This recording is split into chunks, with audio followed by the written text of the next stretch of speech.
Hello everyone, my name is Chuck. You're watching episode 177 of Let's Plant.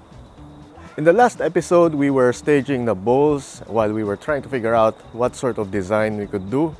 And I think I kinda got it. Now before I show you what I've done with the design so far, I'd like everyone to know that I'm very happy to read your comments. A lot of you were thrilled about what we were doing here, and let us go through some of them. Let's open them comments up, shall we?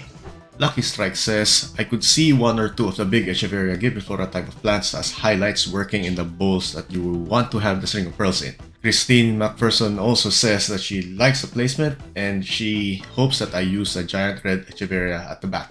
Yeah, this is definitely something that I'm considering now. I wasn't previously, but now the more that I think about it, the more I think it is a good idea.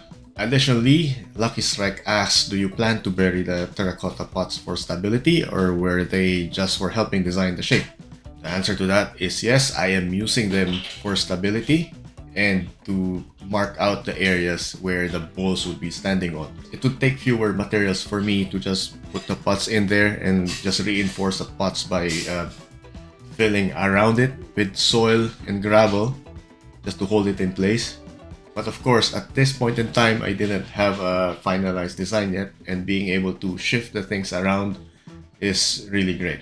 And lastly, Lucky Strike also suggests planting some stuff in between the bowls, and that's definitely part of the plan. I am going to fill it up with tiny plants that tend to sprawl or spread around, and hopefully they would fill in all of the gaps and give this overgrown look that I really like. Subito says that they are currently feeling my pain with the shovel and wheelbarrow. They are currently bringing in lots of soil to stage their aeoniums. They also like my approach to the design, maybe the way that I do it incrementally, or I try to visualize things before I set them in stone, I guess. And also agrees with the previous comments of adding high plants at the back. So yeah, the bigger Echeveria is definitely in the table. Maybe some of the aeoniums, we'll see. We'll see. Debbie Gordon says, love the way you fountain the succulents, they flow so nicely. I'm glad you like it. Monkey says, been a while since I watched you back in 2018. That time Zach was a small boy. He be a big boy now. Sky B Succulents and Cacti says, I've never seen pots set up like this in a garden bed. I love it, so creative.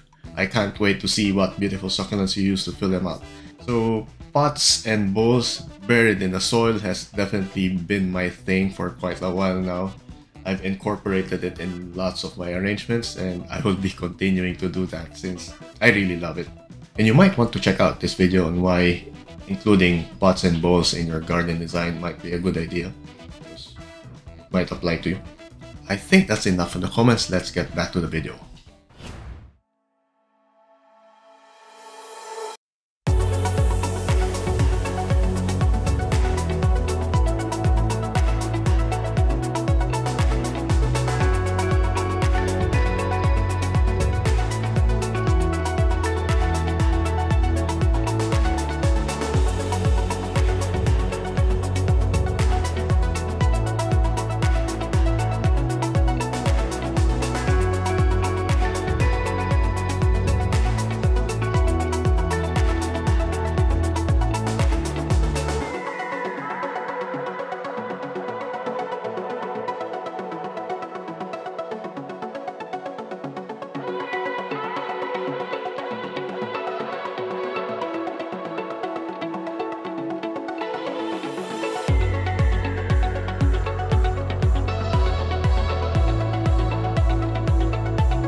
And here's what the setup currently looks like. As you can see, there are more plants now. I've been looking around, checking which plants might fit the theme. And I am torn between a few plants. But overall, I am looking at plants that are more or less compact or very dense. Like the Orion, the Bluebird, the Colorata Lindsayana. I've even included this Aloe polyphylla, or the spiral aloe. I've got two of these. Another one I've got planted in the ground, and this one has been neglected for quite a while. Compared to its brother, this one is definitely looking quite sad. And I think giving it a proper place in the garden would help it plump up a bit more and maybe even thrive. I haven't yet finalized my plant selection. As you can see, I have a bunch of plants here, some even in plastic pots. But I have decided that I am going with this pot design, or at least pot layout. So the bigger bowls are laid in this arrangement, and then in the middle layer would be a bunch of the smaller bowls. On the top would be another one of the flat bowls. And yeah, I think I'm happy with this sort of arrangement, and I want to set them in stone, so to speak. In order to do that, I have to make sure that the supports, or the pots as it turns out, are well supported. They do not move around or wobble, and they are on a stable base. You can do it high!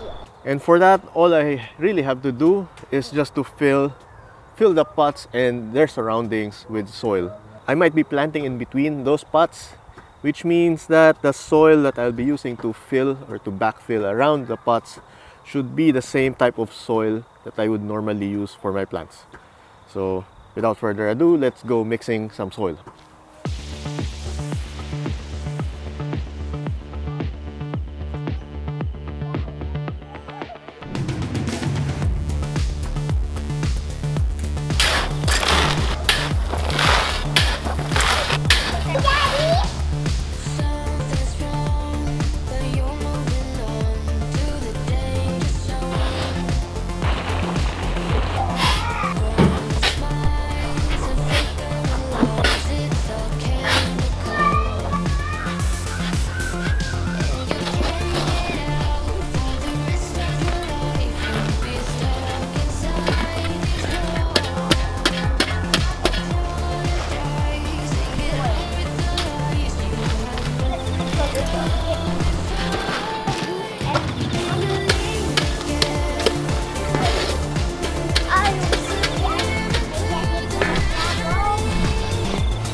As you could see towards the end of that montage, I made a little boo-boo. I was planning to chop and reset this echeveria because it was getting leggy, but not like this.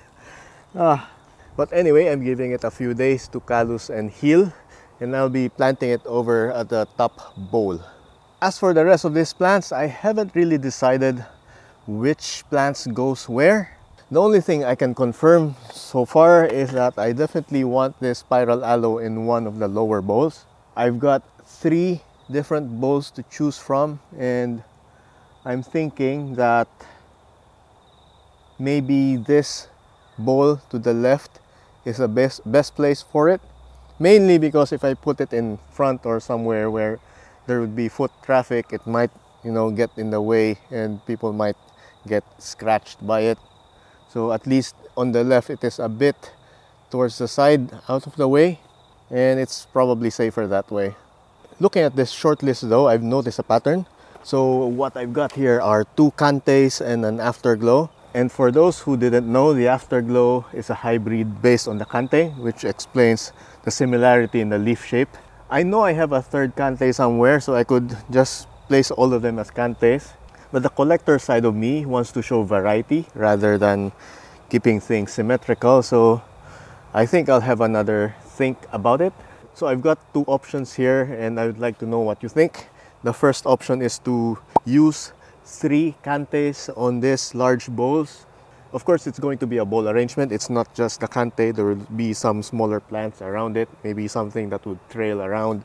But the thriller would be definitely cantes.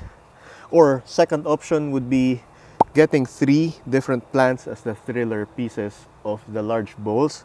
Maybe the afterglow, a cante, and a domingo, which by coincidence is also a hybrid of the cante. Don't be put off by their size. These are young specimens and they would still be growing a lot. So this is not even their final form. As for this tall pot at the back, I'm thinking of placing an Aeonium cyclops flanked by Sedum morganianum burrito. I've got several pots of the burrito and I would definitely have enough to make it trail all around the pot. So I think that would look good. Now here's what an Aeonium cyclops looks like. This is one of the larger Aeonium cultivars and it would look really great as the top piece. It's autumn here now. My Aeoniums are turning green, so now is the perfect time to take cuttings and plant them all around. To add a bit of variety, I'm going to use this variegated Crassula ovata golum in one of the taller pots. Specifically, this pot. And that leaves us with the 4 smaller bowls that would sit around the top large bowl. When it comes down to the plant selection, I have narrowed it down to the following. This is an Echeveria white one. This is a Graptoveria opalina. This is an Echeveria Orion. And this is an Echeveria bluebird. Now the 2 of these are already in the correct bowls, although I might have to replant them anyway and refresh the soil that they're currently using, because this soil has been the same for the past, I don't know, 2 years. So adding in a bit of nutrition might be welcome. As for these 2, I would have to remove them from their current pots and place them into the small grage bowl. Actually, I lied. I am not yet 100% sure of the white one and I might switch it up with something else. I might go for the Lila China or maybe the Lola. And that's because those 2, when fully grown, are close in shape to the Orion and the bluebird. So, symmetry, yet at the same time having variety. So again, for the bowls, it would be the bluebird, the Orion, the opalina, and one of the other 2 that I just mentioned. Anyway, I'm not going to plant anything today because as you can see, my plants are still in flux. I haven't really finalized my plant selection yet, but I'm getting there. I'm going to give myself another episode to mull about it, to let the idea simmer and see what I end up doing. If you have any suggestions for the plant selection, make sure to leave that down in the comments. If you like what you've seen today, make sure to leave a like on the video, subscribe if you want to see what's going to happen next, and I'll see you in the next episode. Bye.